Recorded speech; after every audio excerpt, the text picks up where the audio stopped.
ሰዎች እንግዲህ በዚህ ልክ ናቸው። ኡምራ ሂደው እና ሊላሂ እና ኢለይሂ ራጂዑን ኡምራ ሂደው ጭፈራ ማለት ነው። ስንት ኸይር የሚሰራበት ስንት ዚክር ስንት ዱዓ የሚደረግበትን እዛም ሂደው ይጨፍራሉ። እንደው እኮ አያፍርም? አታፍርም? እንደው ትንሽ እንኳን እፍረት የላችሁም? እዛም ሄዳችሁ ትጨፍራላችሁ። ኧረ ተው ተው አባሾች ተው፣ ግን ተው ከጭፈራው ተው። አሁን ለነገሩ የመጣሁበት ቪዲዮ ሌላ ነው። ትንሽ እንደው በጣም ስለገረመኝ ነው አሁን ይሄንን ቪዲዮ ያመጣሁትና አሁንም ስለ ኡስታዝ ኻሊድ ነው። ኡስታዝ ኻሊድ አንድ የተሰጠው ረድ አለ። ይህን ቪዲዮ አድርሱ፣ ሼር አድርጋችሁ ሁላችሁም ላይክ አድርጉት። ቪዲዮውን እስከ መጨረሻው ስሙት። ምንድነው ያጠፋው? ቪዲዮውን አብረን እንመልከት። በጣም የመንገዱን ግድግዳ ከመጠጋታቸው የተነሳ ልብሳቸውን ይይዛቸዋል። በዚህ መልኩ ተቀላቅሎ እሱ ተቀምጦ ከበውት ማለት ነው ዘና ብሎ ፎቶ ተነስቷል። ከዚህ ነብዩ ሰለላሁ ዐለይሂ ወሰለም ሶላት ሰግደው ጨርሰው እንኳን ሴቶች ወጥተው እስከሚሄዱ ድረስ ቁጭ ብለው ይቆዩ ነበር። ወንድና ሴት መቀላቀላቸው ችግር የሌለው ተግባር ከሆነ ለምን ሴቶች ወንዶች ጋር አብረው መስጂድ አይሰግዱ? ደረጃ እክትላል ወንድና ሴት መቀላቀል በቁርአን አስተምህሮትም የተከለከለ የሆነ ተግባር ነው። ከዚህ በላጭ ሶፍ ማለት የመጀመሪያው ነው፣ ሸሩ መጥፎው ደግሞ የመጨረሻው ነው። ለሴቶች በላጭ ሶፍ ማለት የመጨረሻው ነው፣ ሸሩ መጥፎው ደግሞ የመጀመሪያው ነው። ቢስሚላህ አልሐምዱሊላህ ወሰላቱ ወሰላሙ አላ ረሱሊላህ። ከዚህ በፊት እንደተነጋገር ነው ኡስታዝ ኻሊድ ክብሮም የሚሰራቸውን አንዳንድ ነገሮች እሱ ጋር የሚማሩም ይሆኑ እሱን የሚወዱ አንዳንድ ሙስሊሞች እንዳይሸወዱበትና ዲን እንዳይመስላቸው ሱናም እንዳይመስላቸው ከማስረጃ አኳያ እያየን እርምት መሰጠት ያለበትን ነገር እርምት እየሰጠን እንደምንሄድ ተነጋግረናል። በዛሬው ቪዲዮ ላይ ኡስታዝ ኻሊድ ክብሮም እየሰራውና ለተማሪዎቹ ምንም አይነት ችግር እንደሌለው እያሳያቸው ካለው በሸሪዓ ግን ነብዩ ሰለላሁ ዐለይሂ ወሰለም በጣም አጥብቀው የከለከሉት አላህ Subhanahu Wa Ta'ala በቁርአን አጥብቆ የከለከለው የሆነውን ተግባር ነው የማስጠነቀቃችሁ የማስታውሳችሁ። እሱ ምንድነው? እክትላጥን በተመለከተ ነው። እንደምትመለከቱት በዚህ ፎቶ ላይ ካስተማራቸው ሴት ተማሪዎች ጋር በዚህ መልኩ ተቀላቅሎ እሱ ተቀምጦ ከበውት ማለት ነው ዘና ብሎ ፎቶ ተነስቷል። ከዚህ ነገር ከሱ የሚማሩ ሰዎች ምን ይወስዳሉ? ወንድና ሴት መቀላቀሉ ምንም ችግር እንደሌለውና በሸሪዓም የተፈቀደ ነገር መስሎ ሊታያቸው ይችላል። ነገር ግን ወደ ቁርአን አስተምሮት ወደ ነብዩ ሰለላሁ ዐለይሂ ወሰለም አስተምሮት ስንመለስ በጣም በጥብቅ የተከለከለ ትልቅ ፈሳድን የሚያመጣ ተግባር ሆኖ እንመለከተዋለን። ከዚህም ውስጥ የመጀመሪያው ከቁርአን ስንመለከት አላህ Subhanahu Wa Ta'ala የነብዩን ሰለላሁ ዐለይሂ ወሰለም ሚስቶችን በተመለከተ ሱሐቦች ወደ እነሱ የሆነ ነገር ፈልገው ሲሄዱ ዝም ብላችሁ ቀጥታ አትቀበሉ፣ የሆነ ንቃ ቀጥታ ከነሱ ዝም ብላችሁ አትቀበሉ፣ በመካከላችሁ ግርዶሽ ይኑር፣ እነሱን ማየት አይፈቀድላችሁም ብሎ ይላቸዋል። ሱረቱል አሕዛብ ላይ አላህ ምን ይላል? ወኢዛ ሰአልቱሙሁነ መታዓን ፈስአሉሁነ ሚን ወራኢ ሒጃቢን ዛሊኩም አጥሀሩ ሊቁሉቢኩም ወቁሉቢሂን። የሆነ ንቃ የነብዩ ሚስቶች መጠየቅን በፈለጋችሁ ጊዜ በመካከላችሁ ግርዶሽ ኑሮ ከግርዶሽ በስተጀርባ ጠይቋቸውና ይስጧችሁ።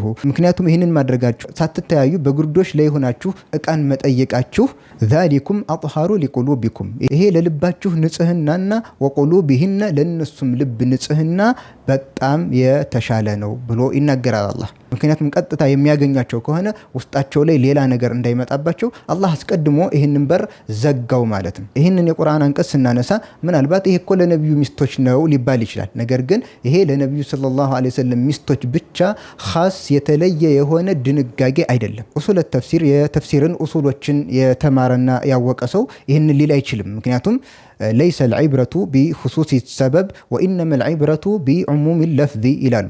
ግምት ውስጥ የሚገባው የመጣው መልእክት አካታች መሆኑ እንጂ የወረደበት ሰበብ አይታይም። የተለያዩ የሸሪዓ ድንጋጌዎች በሆነ ሰበብ በሆነች ሴት ምክንያት በሆነ ወንድ ምክንያት በሆኑ ሰዎች ተግባር ምክንያት ሊወርድ ይችላል። ነገር ግን መልእክቱ በሙሉ ለነብዩ ሰለላሁ ዐለይሂ ወሰለም ኡማ ነው። አይ ለፉላን የተለየ ነው፣ ለፉላና የተለየ ነው፣ ለከሌት ብቻ የተለየ ነው ልንል የምንችለው ትክክለኛ ለነሱ ብቻ የተለየ መሆኑን የሚያሳይ ማስረጃ እስካገኘን ድረስ ነው። ስለዚህ በዚህ የቁርአን አንቀጽ መሰረት እክትላጥ ወንድና ሴት መቀላቀል አላህ ከልክሏል። ይህንን የቁርአን አንቀጽ በተመለከተ ኢብኑ ከሲር ረሂመሁላህ ሲያብራሩ ምን ይላሉ?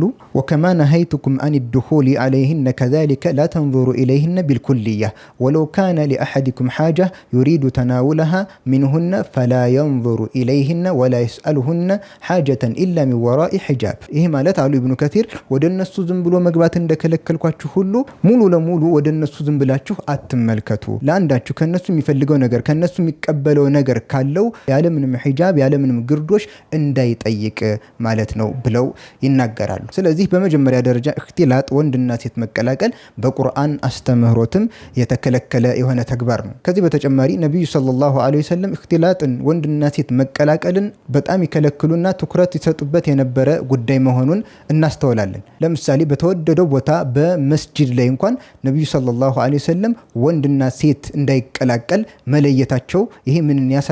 የእክትላጥን አደገኝነት ያሳያል። እንደሚታወቀው ነቢዩ ሰለላሁ ዐለይሂ ወሰለም ሲያሰግዱ ሴቶች ጀማዓ መስገድ ሲፈልጉ ወንዶች ከወንዶች ሶፍ ኋላ ራቅ ብለው ነው የሚቆሙት። ምክንያቱም ሌላ ትርፍ ክፍል ስለሌላቸው በአንድ ላይ ነው የሚሰግዱት። ነገር ግን ወንዶች በአንድ ላይ ከነቢዩ ኋላ ይቆማሉ፣ ሴቶች ደግሞ ራቅ ብለው በመካከል ክፍተት ኑሮ ወደ ኋላ ሆነው ይቆማሉ። ወንድና ሴት መቀላቀላቸው ችግር የሌለው ተግባር ከሆነ ለምን ሴቶች ወንዶች ጋር አብረው መስጂድ አይሰግዱም ነበር?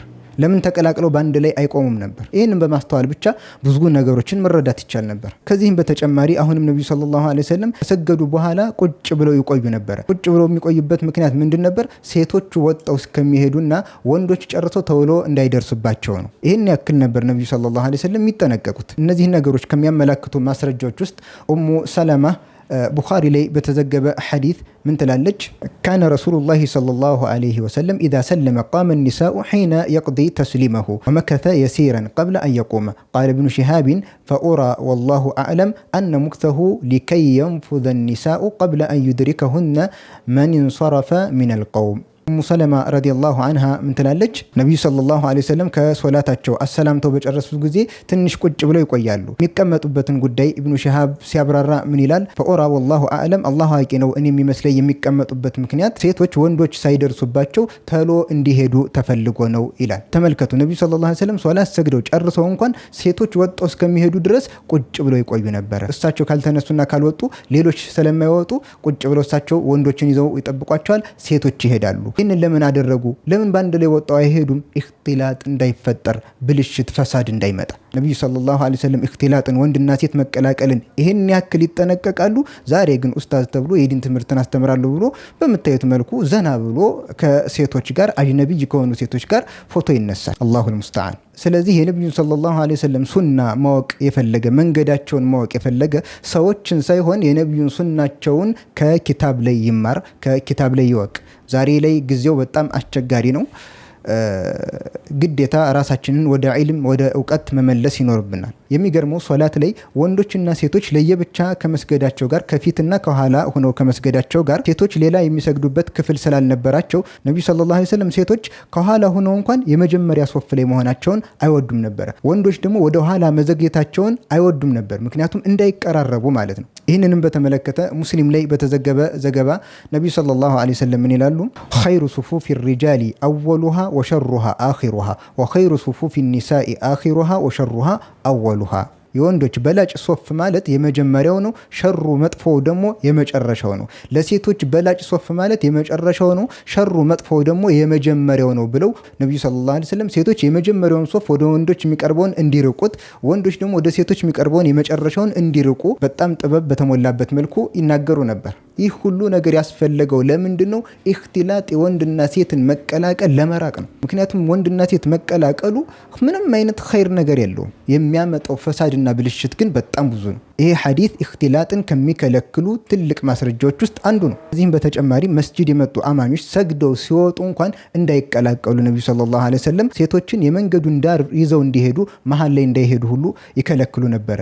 ነብዩ ሰለላሁ ዐለይሂ ወሰለም ከመስጂድ ሲወጡ መንገድ ላይ ወንዶችና ሴቶች ተቀላቅለው ሲሄዱ አዩ። ከዛም ምን አሉ? ፈቃለ ረሱሉላሂ ሰለላሁ ዐለይሂ ወሰለም ኢስተእኺርነ ፈኢነሁ ለይሰ ለኩነ አን ተሕቁቅነ ጠሪቀ ዐለይኩነ ቢሐፋት ጠሪቅ። እናንተ ሴቶች ወደ ኋላ ሁኑ፣ የመንገድን መሀል ይዛችሁ መሄድ ለእናንተ አይገባም። የመንገዱን ዳር ሐፋት ጠሪቅ ዳርዳሩን ብቻ ይዛችሁ ሂዱ ይሉ ነበረ። ከዛም ይህንን መልእክት የሰሙ ሴቶች በጣም የመንገዱን ግድግዳ ከመጠጋታቸው የተነሳ ልብሳቸውን ይይዛቸው ነበር። ሱብሃነላህ። ይህ ሁሉ የነብዩ ሰለላሁ ዐለይሂ ወሰለም ለእኽቲላጥ ያላቸው ጥንቃቄ፣ ሶሐቦች ለእኽቲላጥ ያላቸው ጥንቃቄ ዛሬ በእኛ ሚዛን እንዴት ቀለለ፣ እንዴት ወረደ?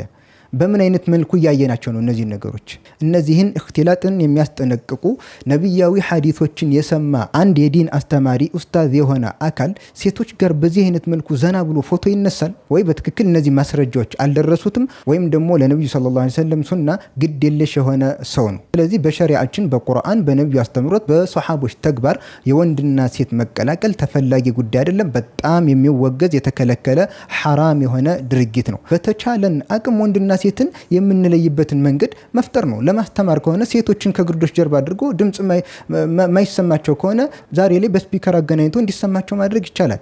አይ የኔን ምስል ማየት አለባቸውም ከተባለ ለነሱ ለብቻቸው በስክሪን ውስጥ አድርጎ ውስጥ ላይ የሰውየውን ቪዲዮ እያዩ እንዲማሩ ማድረግ ይቻላል። ይህን ሁሉ ነገር ማድረግ እየተቻለ አይ ሴቶችን ፊት ለፊት አድርጌ ካላስተማርኩ ማለት ሌላ ነገር ነው የሚሆነው። ስለዚህ በተቻለ አቅም የእክትላጥን በር ነቢዩ ሰለላሁ ዐለይሂ ወሰለም ሲዘጉት እንደነበረው ልንዘጋ ልንርቅ ይገባል። ከአንድ ነቢዩን ሰለላሁ ዐለይሂ ወሰለም እወዳለሁ ከሚል ሱናቸውን እከተላለሁ ከሚል ሰው የዚህ አይነት ሱናን ማቃለል፣ ሱና ላይ ግድ የለሽ መሆን የሚጠበቅ ተግባር አይደለም። እክትላጥ በዚህ አይነት መልኩ በሸሪዓችን የተከለከለ ሐራም የሆነ ተግባር ነው።